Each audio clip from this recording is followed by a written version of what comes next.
You keep thinking other people are the problem, their rudeness, their selfishness, the drama. But what if I told you that your anger at them is actually blocking you from something you desperately want? This lesson teaches that forgiveness isn't about excusing bad behavior. It's about recognizing that when we hold on to resentment, we're literally dimming our own inner light. Every time we refuse to forgive, we're choosing to stay small and powerless. Imagine you're wearing sunglasses indoors, then spending all day complaining that the room is too dark. Every resentment you hold is another pair of sunglasses you've put on. You can't see clearly, everything looks dim and threatening, and you blame the lighting. Forgiveness isn't about the room changing, it's about finally taking off the glasses and realizing the light was there all along. Sarah's co-worker takes credit for her idea in the Monday meeting. The words hang in the air, her exact phrasing, her innovative solution, now claimed by someone else. She feels the heat rise in her chest, her jaw tightening. For the rest of the meeting, she can't focus on anything else. Just that familiar burn of being wronged. That night, she replays the scene. What she should have said. How she could have called him out. She drafts emails she'll never send. She imagines confrontations that make her heart race at 2 a.m. 3 days pass, and she's still carrying it. Every time she sees him in the hallway, that burn returns. She feels small, powerless, like a victim of his dishonesty.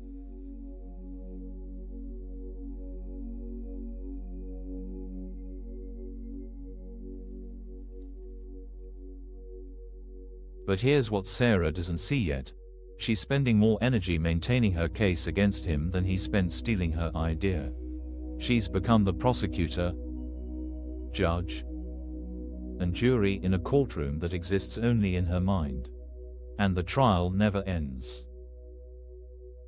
We all do this. Someone cuts us off in traffic, and we spend the next 20 minutes rehearsing what we'd say to them.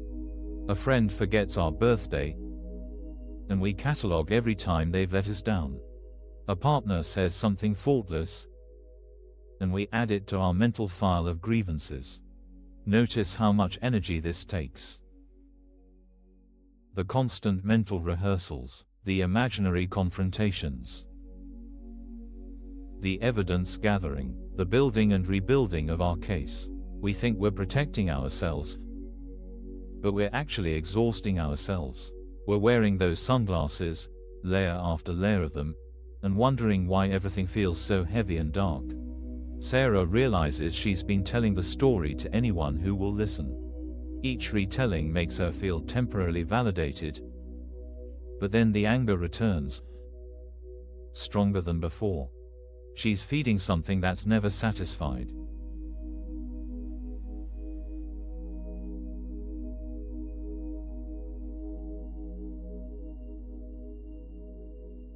Then something shifts. Sarah's sitting at her desk Thursday afternoon, and a thought cuts through the noise.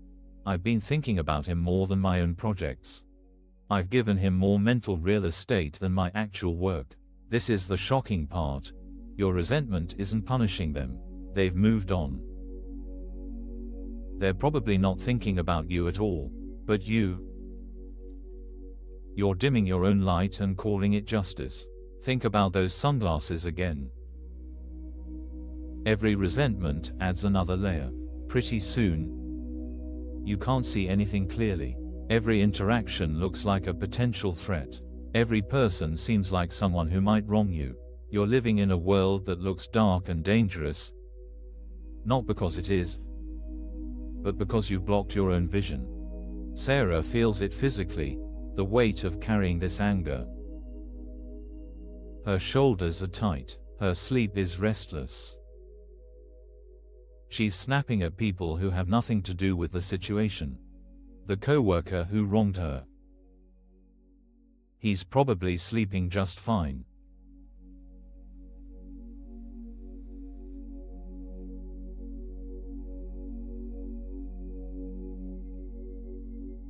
Here's what changes everything. Forgiveness isn't about them. It never was. It's about reclaiming the energy you've been hemorrhaging. It's about taking off those sunglasses and remembering you have the power to see clearly. Sarah makes a decision, not a grand gesture, not a confrontation, just a quiet choice to stop feeding the story. She doesn't excuse what he did. She doesn't pretend it was okay. She simply decides she's done carrying what isn't hers to carry. The moment she makes this choice, something loosens in her chest. She takes a full breath for the first time in days. Her own strength starts returning, not the fake strength of righteous anger, but the real strength of someone who refuses to be diminished by someone else's behavior. This is what the lesson means when it says forgiveness makes you the light of the world. Not because you're being noble or spiritual, but because you're literally removing the barriers to your own brightness.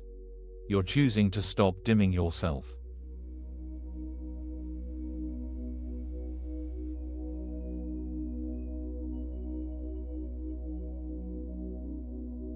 The practice is simpler than we make it. When you feel that familiar burn of resentment, pause. Notice how it feels in your body, the tension, the heat, the contraction. Then ask yourself, how long do I want to wear these sunglasses? You don't have to forgive perfectly. You don't have to feel loving towards someone who hurt you. You just have to be willing to put down what's making you heavy. To stop drinking poison and expecting them to feel sick. Sarah discovers something unexpected. As she releases her death grip on the resentment, her creativity returns. The mental space that was occupied by anger becomes available for new ideas. She feels lighter, clearer, more herself. The coworker hasn't changed. The situation hasn't been resolved, but she's free.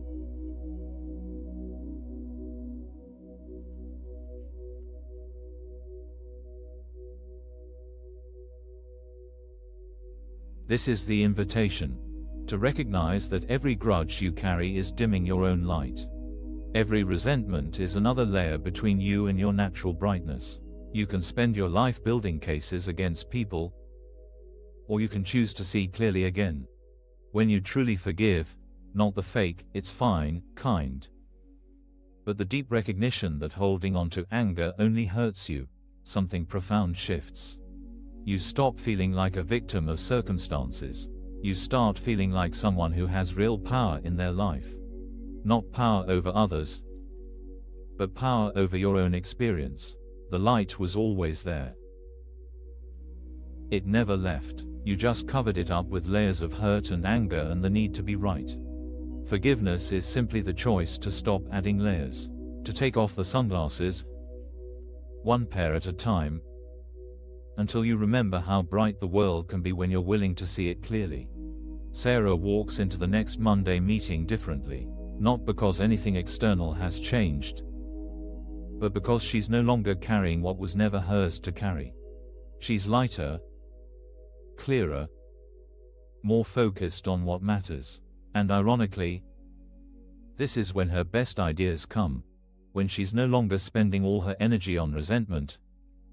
She has space for brilliance. The invitation stands for all of us.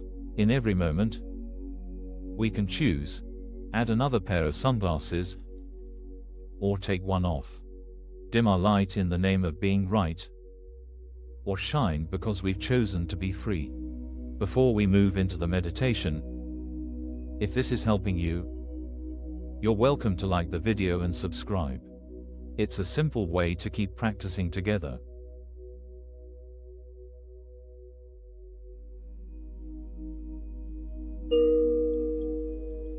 Let's find a comfortable position now. Your body knows how to settle. Let it show you. Take a breath that feels good, not forced, not deep, just natural.